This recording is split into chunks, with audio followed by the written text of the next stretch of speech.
Boa noite, você vai ver no Brasil TV de hoje. Pesquisadores confirmam no Amazonas mais 2 casos de reinfecção pela nova variante brasileira do coronavírus. São 2 mulheres que já se recuperaram da doença. A Prefeitura de Salvador suspende a vacinação de profissionais de saúde e adia a campanha para idosos com menos de 85 anos por falta de vacina. 2 traficantes internacionais de armas conseguem sair da cadeia com falsos alvarás. E você vai ver também que um artista plástico está mudando a paisagem no Rio. Marcelo, a gente vai mostrar no Brasil TV de hoje a beleza de 16 painéis pintados nas paredes dos armazéns do Cais do Porto do Rio e de um mural que está sendo considerado o maior do estado e que serve de alívio para os olhos de quem passa pela principal porta de entrada e saída da cidade. Hoje é quarta-feira, 10 de fevereiro e o Brasil TV já está no ar.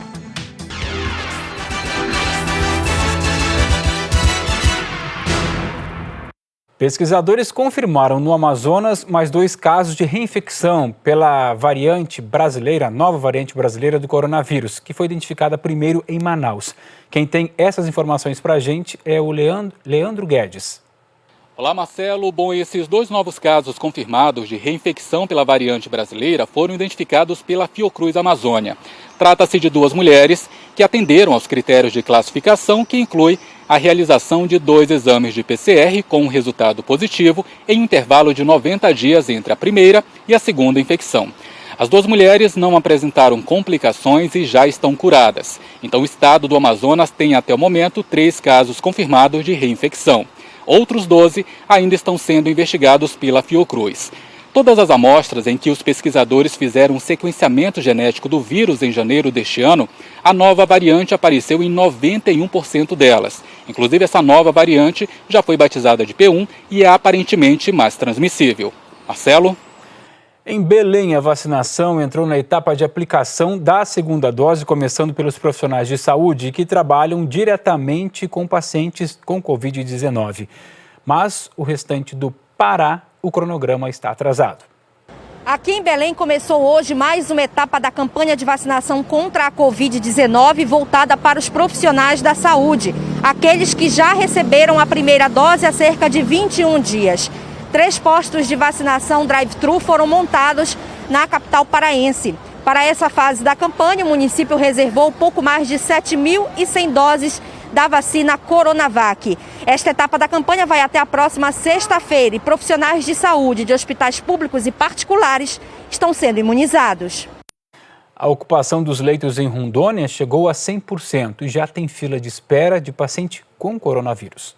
Em Rondônia, 26 pacientes seguem na fila de espera por um leito de UTI. Na rede estadual, a ocupação está em 100% desde a sexta-feira passada. Ontem, 3 pacientes do estado foram levados para o Espírito Santo. A previsão é que mais 2 sejam levados ainda hoje para Curitiba. Pelo menos 25 pacientes estão em tratamento fora do estado. O secretário de Saúde diz que não há mais como criar novos leitos. Nas últimas semanas, o estado registra cerca de 1.000 casos por dia do novo coronavírus. Na região oeste de Santa Catarina, os hospitais que atendem pacientes com Covid também estão no limite. Em Chapecó, a maior cidade da região, começou a vacinação de idosos com mais de 90 anos. A Letícia Ferrari é quem acompanhou. Olá, Marcelo. Eu estou em um dos locais de vacinação. A Prefeitura de Chapecó, a maior cidade da região, preparou um esquema de drive-thru para vacinar idosos com mais de 90 anos. Até agora já foram vacinados mais de 250 idosos.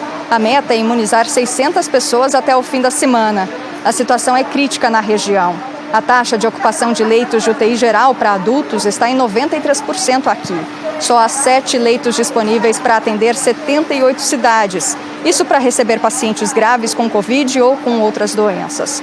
Com isso, a Prefeitura proibiu o funcionamento de casas noturnas, cinemas e teatros e limitou o horário de funcionamento dos bares e restaurantes. Nas últimas semanas, cerca de 80 pacientes foram transferidos para hospitais de outras regiões. E desde domingo, o avião do Corpo de Bombeiros tem ajudado no transporte. O governo do estado afirmou que vai reativar 10 leitos, mas a Prefeitura disse que os hospitais estão com dificuldades para encontrar profissionais preparados para trabalhar em uma unidade de terapia intensiva. Marcelo Cosme. O Ministério Público pediu explicações à Prefeitura de Blumenau, em Santa Catarina também, sobre a aplicação dos grupos que vão poder receber a vacina na cidade antes dos idosos. O Ministério Público instaurou um procedimento e pediu esclarecimentos à Prefeitura de Blumenau. O MP quer saber por que o município está vacinando profissionais de educação física, biólogos, nutricionistas e veterinários contra a Covid-19 antes de vacinar idosos que possuem 90 anos ou mais. Segundo a Secretaria Municipal de Saúde, esses profissionais foram incluídos no grupo prioritário de imunização por serem da área da saúde. A medida tem aval da Divisão de Vigilância Epidemiológica do Estado. Segundo a DIV, com a liberação de doses para idosos com 90 anos ou mais nesta semana, os municípios podem, em paralelo, ampliar a cobertura entre todas as categorias de profissionais de saúde, independentemente da faixa etária. Ainda segundo a Secretaria de Saúde, os trabalhadores que atuam na linha de frente de combate ao novo coronavírus já receberam as primeiras doses, assim como funcionários de casas geriátricas e idosos que vivem em abrigos. De acordo com a Prefeitura, os idosos com 90 anos ou mais vão poder se vacinar a partir desta quinta-feira, dia 11. A Prefeitura de Salvador suspendeu a vacinação de profissionais de saúde e adiou a campanha para idosos com menos de 85 anos, por falta de vacina. A Camila Marinho mostra para a gente agora por que essa situação pegou muita gente de surpresa. A Prefeitura de Salvador decidiu mudar o esquema de vacinação de idosos e de outros grupos por conta do baixo estoque de vacinas na capital baiana. Salvador tem hoje 8 mil doses da vacina e espera a chegada de mais imunizantes pelo governo federal. A ideia inicial era suspender a vacinação em toda a capital, mas a Prefeitura decidiu fazer essa suspensão de forma escalonada. Foi adiada a campanha de imunização para idosos com menos de 85 anos, que começaria amanhã, e também já começou a valer a suspensão para profissionais de saúde. Hoje, apenas pessoas com mais de 87 anos puderam ser vacinadas. Para outras idades, foi feito um escalonamento. Segundo a Secretaria Municipal de Saúde, se o governo federal não enviar mais doses, a vacinação estará suspensa na próxima semana. Até agora, mais de 106 mil pessoas receberam a primeira dose da vacina em Salvador. Camila Marinho, de Salvador, para o Brasil TV. A vacinação começou hoje para idosos acima de 90 anos em Aracaju. Meia hora antes do início da vacinação, seu João Raimundo, de 95 anos, já estava na unidade básica de saúde do bairro Ponto Novo, na zona sul de Aracaju. Foi o primeiro a chegar. Falaram que ia tomar, tem que tomar, né? Dona Maria dos Prazeres distribuiu simpatia entre os funcionários. Bom dia! E não demorou para receber a tão esperada dose. Se estava ansiosa... Eu não dispenso nunca. A vacina aplicada neste público é do lote da AstraZeneca Oxford. Por isso, a segunda dose só daqui a 3 meses. Uma estratégia da Secretaria da Saúde para deixá-los mais confortáveis. A expectativa é que 2.332 idosos com 90 anos ou mais sejam imunizados em Aracaju. E para atender essa demanda, 14 dos 40 postos de saúde da capital vão funcionar em horário estendido, das 8 da manhã até às 6 da tarde. Agora, para receber essa dose, o idoso tem que estar em bom estado de saúde. Doença aguda, com febre, então ele não pode ser vacinado. Se ele tiver tido Covid nesses últimos 30 dias, também não pode ser vacinado. Qualquer pessoa, né? Não pode ser vacinado. E se ele fez uso de alguma outra vacina, com intervalo de 15 dias, certo? Entre as vacinas, aí ele não pode ser vacinado. E se tiver com sintomas gripais, não pode ser vacinado. A Prefeitura de Campo Grande ampliou os locais de vacinação para os idosos. Também tem mudança no drive-thru. A Graziela Andrade é quem nos conta os detalhes. Oi, Marcelo. Aqui na capital Campo Grande, a Prefeitura ampliou os pontos de vacinação da Covid-19 para os idosos. Eram 18 unidades de saúde e agora são 55 unidades aplicando a vacina, sempre no período da tarde e não precisa agendar horário. Outro ponto de vacinação fica neste ginásio de esportes, que funciona em um dos bairros mais populosos da capital, só que aqui a vacinação é no sistema drive-thru, ou seja, o idoso não precisa descer do carro para tomar a vacina e funciona das 7h30 da manhã às 5h30 da tarde, de segunda a sábado. Cada faixa etária tem um dia para vacinar. Quinta-feira, por exemplo, é a vez dos idosos de 82 e 83 anos de idade. Marcelo. O governo do Rio já começou a distribuição de mais 130 mil doses da Coronavac enviadas pelo Ministério da Saúde no último fim de semana. Essas novas doses vão ajudar na retomada da vacinação em São Gonçalo e também em Niterói, onde as vacinas já tinham acabado. Quem tem os detalhes agora é a Natália Castro. Oi, Marcelo. A Prefeitura de São Gonçalo, aqui na região metropolitana, recebeu 8.200 novas doses da Coronavac. A Secretaria Municipal de Saúde da cidade vai retomar a campanha de vacinação amanhã e fez ajustes nessa campanha. Agora, profissionais de saúde com mais de 60 anos que trabalham em hospitais podem ser vacinados. Os idosos com mais de 87 anos também vão conseguir receber essa primeira dose. As doses acabaram na semana passada, depois de uma corrida de profissionais de saúde de outros municípios. Apesar disso, o secretário municipal de saúde, André Vargas, disse que não houve falhas no plano de vacinação na cidade. O nosso município foi, de certa forma, penalizado pelo fato dos municípios ao redor fecharem e criarem talvez um próprio plano, uma própria estratégia, a qual eu não entro no mérito na validade ou não. Entretanto, isso repercutiu com a demanda, com a migração de algumas pessoas de outros municípios para dentro do município de São Gonçalo. Na Baixada Fluminense, hoje teve muita aglomeração em alguns pontos de vacinação. O Rogério Coutinho acompanhou essa movimentação em São João de Meriti. Oi, Marcelo, tudo bom? Olha, eu estou aqui em São João de Meriti, um município aqui da Baixada Fluminense, região metropolitana do Rio de Janeiro, um município muito importante, e hoje começou aqui a vacinação das pessoas com mais de 75 anos. Eu estou em frente aqui a um dos principais pontos de vacinação aqui do município. E bem cedinho, às 6 da manhã, já tinha gente aqui na fila. Só que aí a vacinação só começou às 9 da manhã e no começo da manhã, foram chegando idosos e mais idosos, e aí o resultado. Teve muita gente que ficou em pé, teve que ficar esperando e houve até aglomeração. Teve caso de idoso que deu a meia volta e voltou para casa sem se vacinar porque ficou com medo de encarar essa situação aqui no posto de vacinação. Eu não vou vacinar não, tem muita gente. A senhora está indo embora? Tô.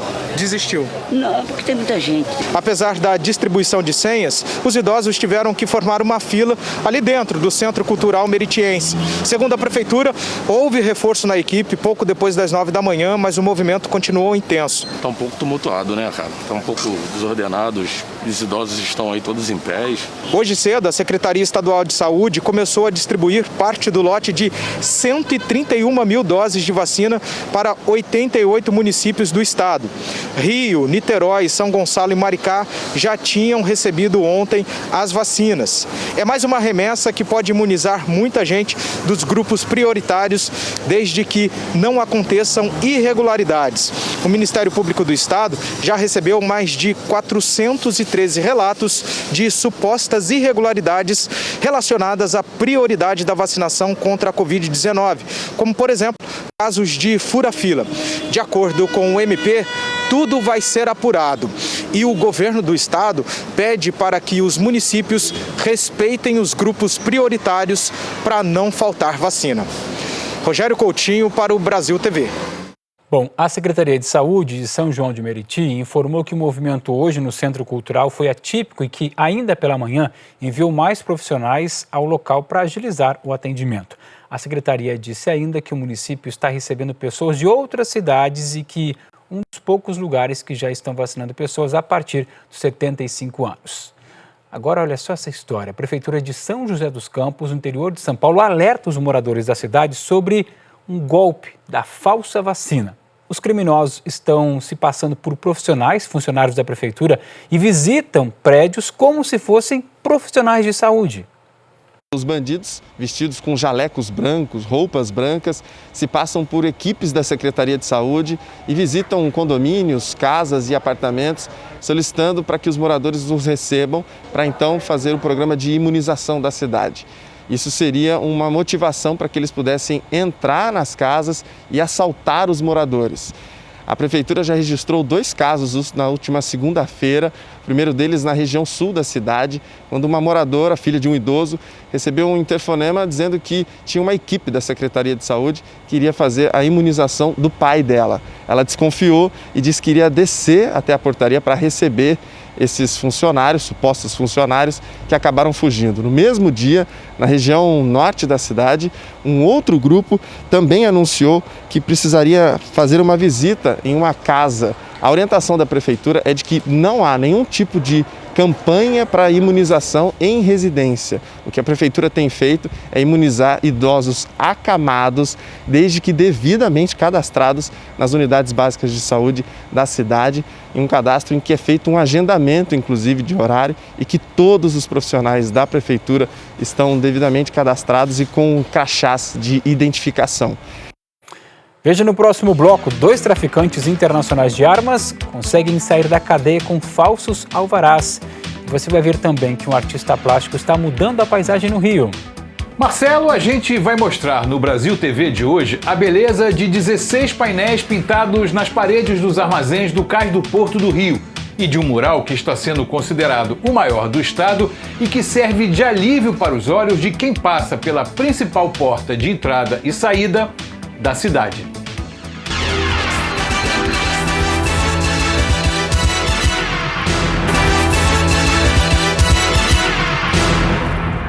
O Brasil TV está de volta com um caso lamentável de violência contra a mulher. Uma jovem de 25 anos morreu esfaqueada em Cariacica, no Espírito Santo. O ex-namorado se entregou à polícia no início da tarde. A Gabriela Ribetti tem as informações direto à delegacia. Olá, Marcelo. O ex-companheiro da vítima, Rodrigo Pires Rosa, se apresentou hoje à tarde à polícia. Rodrigo já tinha um mandado de prisão em aberto e responde a 8 inquéritos policiais por crimes relacionados à violência doméstica. Ele já tinha sido preso em julho do ano passado por ameaça, mas foi solto em setembro. Ontem à noite, Luana Demonier, de 25 anos, foi morta a facadas quando voltava do trabalho. Ela tinha desembarcado do ônibus e foi atacada quando seguia para casa. E na casa da Luana havia policiais militares que estavam aguardando por ela. Isso porque a Luana tinha uma medida protetiva e recebia visitas periódicas da Polícia Militar. Além de Luana, outras 4 ex-namoradas de Rodrigo também recebiam ameaças e já tinham registrado queixa contra ele. Em um vídeo feito por câmeras de segurança no passado, Rodrigo aparece correndo atrás de uma delas com uma faca na mão. Infelizmente, nem as denúncias, nem a medida protetiva salvaram a Luana. Agora, a família da jovem espera por justiça. Eu volto com você, Marcelo Cosme. Que absurdo, né? Olha só essa outra história agora. 2 traficantes internacionais de armas conseguiram sair da cadeia com falsos alvarás no Rio de Janeiro. Eles fazem parte de uma quadrilha que já enviou mais de 1000 fuzis para o Brasil. Veja essa história com Eduardo Tchau. Marcelo, como um condenado a 27 anos de prisão pode deixar a cadeia pela porta da frente com um alvará de soltura falso?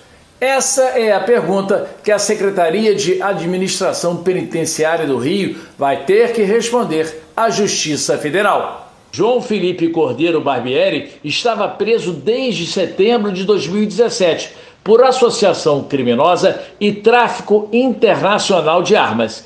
Ele é enteado de Frederic Barbieri, conhecido como o Senhor das Armas. Em 2017, o grupo traficou 60 fuzis, que foram apreendidos no Aeroporto Internacional do Galeão, escondidos em aquecedores de piscina. João Felipe Barbieri deixou o presídio em novembro do ano passado. Ele só teria direito ao regime semiaberto no fim deste ano. Em janeiro, o relator do caso na Justiça Federal, desembargador Marcelo Granado, perguntou à Secretaria de Administração Penitenciária se João Felipe e outro detento, João Victor Silva Rosa, estavam presos. Na semana passada, a SEAP confirmou que os dois estavam em liberdade. João Felipe, desde 18 de novembro, e João Victor, desde 14 de outubro. João Victor Silva Rosa também faz parte da quadrilha e foi condenado a 16 anos de prisão. Os dois traficantes já são considerados foragidos. É com você, Marcelo. Bom, a Secretaria de Administração Penitenciária diz que abriu uma sindicância para apurar o caso e que está dando apoio ao Ministério Público Federal e à Justiça Federal. A SEAP disse ainda que vai estabelecer um novo protocolo para a checagem de documentos eletrônicos. Na Cidade de Deus, na zona oeste do Rio, o policiamento foi reforçado depois de mais um dia de protestos. É que moradores denunciam a truculência da polícia durante uma operação ontem na comunidade. Quem nos conta agora é a Lívia Torres. Oi, Marcelo. Hoje teve operação pelo segundo dia seguido em uma das maiores comunidades da zona oeste aqui do Rio, a Cidade de Deus. Os policiais militares chegaram cedo à comunidade, interditaram os principais acessos, fizeram blitz e também patrulhamento nos becos da Cidade de Deus. De acordo com a Polícia Militar, essa operação foi um reforço na segurança. E ontem teve protesto durante a tarde. Os moradores interditaram a estrada Marechal Miguel Salazar Mendes de Moraes, principal via da Cidade de Deus. Pneus foram queimados no meio da pista. Os manifestantes acusam policiais militares de excessos e agir com truculência durante a operação na comunidade. Vídeos mostram o momento em que os PMs agridem uma pessoa. Em outro ponto, eles arrombam um portão de uma casa e atiram para o alto durante o protesto. A operação de ontem, segundo a Polícia Militar, foi para checar denúncias sobre armas e drogas na comunidade. 4 homens foram presos e um fuzil foi apreendido. A Polícia Militar diz que vai apurar os excessos que podem ter sido cometidos pelos policiais. Lívia Torres, para o Brasil TV. O Brasil TV está chegando ao fim, mas a gente vai te mostrar a seguinte história agora. A frieza do concreto foi quebrada pelas mãos de um artista plástico no Rio. Ele pintou painéis que colorem o Porto do Rio, a Avenida Brasil e até a parede de um supermercado. Chegou a hora do Ari Peixoto contar essa história pra gente.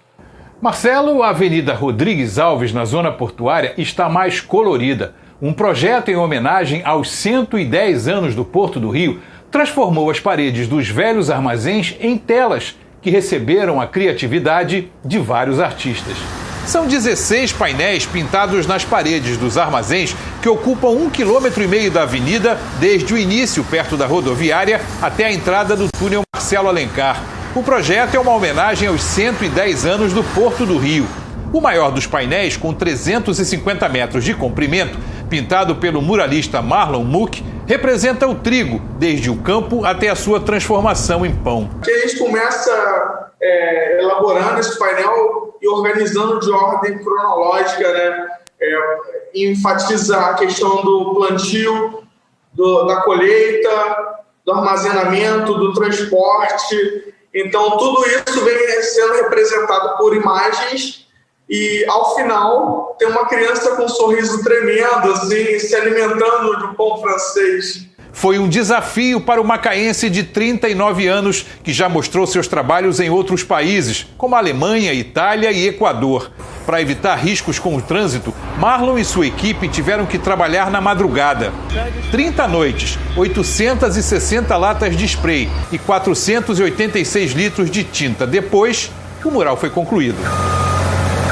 Depois do Porto, o Marlon foi chamado para fazer um outro mural no centro de abastecimento de uma rede de supermercados em Olaria, zona norte do Rio. Desta vez, ele e a equipe levaram 35 dias para concluir o trabalho. E o resultado, segundo o autor, é o maior mural do estado do Rio. São pouco mais de 3.000 metros quadrados que trazem um pouco de alívio para os olhos de quem passa pela Avenida Brasil, a principal porta de entrada e saída do Rio. Para atender ao pedido de estimular a prática da alimentação saudável, o Marlon resolveu mostrar frutas e crianças. Todas essas crianças foram fotografadas por mim, filhas de amigos meus. Então isso teve vamos colocar, um glamour a mais, porque essas crianças, eu estou vendo elas crescerem aqui na minha cidade. Então daqui a pouco elas vão estar indo para o Rio apreciar esse mural, tem a foto delas. O Marlon também me contou que o mural pode ser o ponto de partida para outras iniciativas. Quem sabe transformar a Avenida Brasil numa galeria a céu aberto, hein, Marcelo? Ia ser bem legal, né? Muito legal, até daria um respiro para quem passa por ali todos os dias, com trânsito congestionado, violência ao redor. E essa história que a gente viu no Rio de Janeiro já se repete em algumas capitais, Belo Horizonte e São Paulo também. Quem sabe não pode se repetir aí na sua cidade, hein? O Brasil TV fica por aqui, te lembrando que o Jornal Nacional hoje começa mais cedo, hein? Às 8 da noite, hora de Brasília. Boa noite para você e até amanhã.